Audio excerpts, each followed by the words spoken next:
Postoji nešto kod udovoljavanja drugima. Da kažemo, postoji nešto gde mi ne želimo to i mi kažemo, dosta, prestajem s time, neću to više da radim. I onda kad doneseš tu odluku, ti počneš da se osjećaš dobro. Znači, osjećaš se dobro u svojoj koži, super ti je.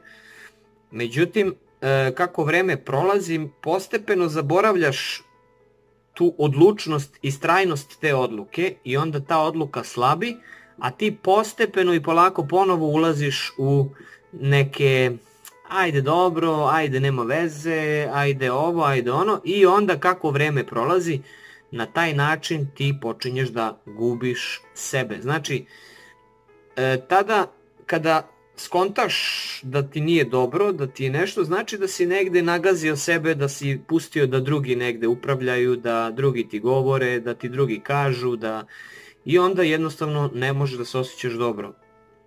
Ponovo donosiš odluku da ponovo sve staviš na nulu. I onda lepo kažeš, ajde sad da ovako da rešimo, i onda, ti mi duguješ to, tebi trebam da kažem to, tebi ću reći ovo, ne možeš više ovo, i napraviš ponovo jedan restart. I to je nešto što treba da se pravi konstantno, znači to je nešto što nećeš kao jednom uraditi pa kao sad sam ja to promenio, to više neće se dešavati. Ne, to će se dešavati jedno 20 puta, 30 puta, ali svaki put ti moraš ponovo odluku da doneseš. Znači, to je taj proces gde ti zapravo zriš svoju emociju dok ona kompletno ne sazri. Znači, kreneš, doneseš odluku, više neću da udovoljavam drugima, i onda kreneš. I to će prvi put da te drži 2 dana, sledeći put 7 dana ćeš uspeti, ali nastaviš i nakon 30 puta ti si to automatizovao kod sebe i jednostavno postao si zreo u tim stvarima i više ne udovoljavaš drugima, ne daš više na sebe. A to je jako važno i jako bitno, jer to je jedan od velikih razloga zašto ljudi padnu, zašto nekako budu potlačani, budu ispod, osjećaju se ispod tog drugog, osjećaju se lošije od onog tamo, onda se upoređuješ, pa kako god da okreneš, ne valja. I to što je najvažnije jeste da samo je poenta da svaki put kad si loše staviš na papir šta je to što si ti udovoljavao i što udovoljavaš, i šta je to što ti trebaš da sada počneš da radiš, da doneseš novu odluku, odnosno opet istu odluku. Donosim odluku da više neću da udovoljavam drugima. Ne može kod mene tako, jednostavno ne može kod mene tako, i stavljaš tu tačku i krećeš kao što si danas krenuo. Od danas krećem, novi list, uvek novi list, ali je poenta ne jednom da doneseš novi list. Znaš, i onaj što je pokušao da otvori McDonald's restorane, 105. banka mu je dala kredit. A šta misliš da se on zaustavio na 40. banci i kaže, kao rekao bi, ok, neću tu time da se bavim. Znači, samo nastavljaš, udaraš i to je jako važan moment, zato što u tom momentu ti zriš, pomeraš svoje granice, postaješ malo ljut na sebe, pa malo popustiš sebi, pa jednostavno tako učiš. To je proces učenja, to je rad na sebi. Nije rad na sebi da čitaš knjigu, nije rad na sebi da gledaš videoklipove. Rad na sebi znači raditi na sebi. A ako ćemo da radimo na sebi, znači ajde da probam da zadam sebi zadatak i da se držim tog zadatka što duže. Držat ću se prvi put 7 dana, pašću. Ok, opet krećem, opet ponovo, i nakon, ne znam, 10, 15, 20 nedelja sazrela je emocija u tom polju i ti si se formirao kao ličnost. I ti si se onda isformirao i onda ti je skroz dobro sa tim. A šta dobijaš kada ne udovoljavaš više drugima? Pa dobijaš upravo to. Više ne sumnjaš u sebe, više ne osuđuješ sebe, više ne kritikuješ sebe, automatski tvoje brige nestaju, smanjuju se i postaješ samopouzdaniji i jači. Znači, to je jako loše što čovek dozvoljava sebi da ide protiv sebe u situacijama, idi ti mi uradi to, i ti samo ideš i slušaš, a u sebi ne želiš da to bude tako. To je ključ kreni, ponovo donesi novi list, okreni, ponovo novu odluku donesi, ponovo reci sebi više neću da udovoljavam drugima, ni nikome više neću da udovoljavam. Svakako to ne znači da ti nećeš nikome ništa činiti, činit ćeš onoliko koliko ti želiš, ali ne preko toga. Znači ideš samim tim što tebi smeta što udovoljavaš drugima, znači da ti nemaš kontrolu nad tim situacijama.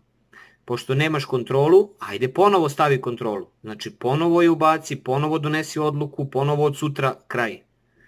Nema više udovoljavanja, završena priča, završiš sa svima sve kažeš šta trebaš i to je rad na sebi. Znači moraš, bez obzira na osjećaj koji ćeš imati, možda nelagodnost što si rekao, što nisi, ali ti imaš prava da kažeš šta misliš, šta osjećaš, šta želiš. Ti imaš prava i moraš da slušaš sebe. Manje više što si ti zadao sebi ciljeve. Mnogo je gore da ti ideš ka tim ciljevima, a zapravo ti ostvaruješ neki rezultat, ostvaruješ i kao zadao si sebi zadatke da bi bio aktivan, da bi bio sposoban, da bi bio ovo, a zapravo nisi uradio glavnu stvar i dalje udovoljavaš drugima. Znači jedno je udovoljavati drugima, a drugo je pomoći kome treba pomoći, ali ne udovoljavati. Znači moraš tu imati stav. Ok, za taj stav u trenutku je potrebna samosvest. Znači potrebna nam je samosvest u trenutku da mi možemo da čujemo šta smo mi to rekli, šta smo izgovorili, šta smo dozvolili. I čim izgovoriš nešto što ti ne voliš, ne želiš, što znaš da će te dovesti do sumnje u sebe posle. Znači jednostavno kažeš sebi ok, dosta. Ok, i čak šta je najbolje kod toga raditi? Najbolja stvar u tim situacijama, kada ti neko nešto traži ili kada ti neko nešto uradi ili kada neko ti zahteva nešto, to ja primenjujem dan danas. Znači, ja kažem, ok, hvala ti na informaciji, treba će mi vremena da razmislim, pa ću ti reći. Vreme, ti imaš prava da tražiš vreme da razmisliš. Jer mi mnogo puta, baš iz tih podsvesnih obrazaca odreagujemo eksplozivno i samo bam i kažemo ono što ne želimo da kažemo. Znači, kad god si u nekoj situaciji gde ti trebaš vreme da ne bi se zajebao, ti traži vreme. Kažeš lepo, ok, ajde da ja malo razmislim pa ću da ti javim. Ako ti neko traži pare ili ako ti neko traži nešto da mu uradiš pa će ti platiti ili da ako ti neko traži neku uslugu ili ako ti neko traži ok, ajde samo ja malo da razmislim, da se preračunam ili šta god pa ću da ti javim. I onda razmisliš, ako uradiš to, šta radiš sebi? Ako ne uradiš to, šta dobijaš za sebe? I na taj način ti onda postaješ svestan, imaš prostor da razmisliš i onda kad razmisliš jednostavno kažeš. Jer ne možemo tek tako samo da bam lupimo i kad god lupimo mi smo lupili sebi šamar u stvari. Znači staneš, razmisliš šta donosi to što ću uraditi, da li mi donosi dobro ili mi donosi loše. Ako mi donosi dobro, ako sam dobar s tim, ok, može. Ako mi donosi loše, pa što bi radio sebi loše? Znači, to ti je jako bitna stvar, jako je važno da ti u tim trenucima uzmeš, dozvoliš sebi da tražiš vreme za sebe. Jer na taj način ćeš onda biti zrela ličnost. Svaka zrela osoba tražit će vreme za sebe da razmisli. Što bi srljao? Deca srljaju.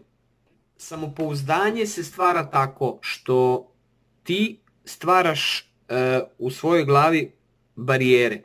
Stvaraš barijere koliko ćeš dozvoliti da ti priđe ovaj, da ti priđe ovaj, da ti priđe ovaj, znači porodica može mi priđe do ovde, najbolji prijatelji do ovde, poznanici do ovde. I onda ako to primenjuješ ti onda počinješ da veruješ sebi, siguran si u sebe, jačaš sebe i sve što radiš u stvari ti diže samopouzdanje, rad na sebi i tako dalje.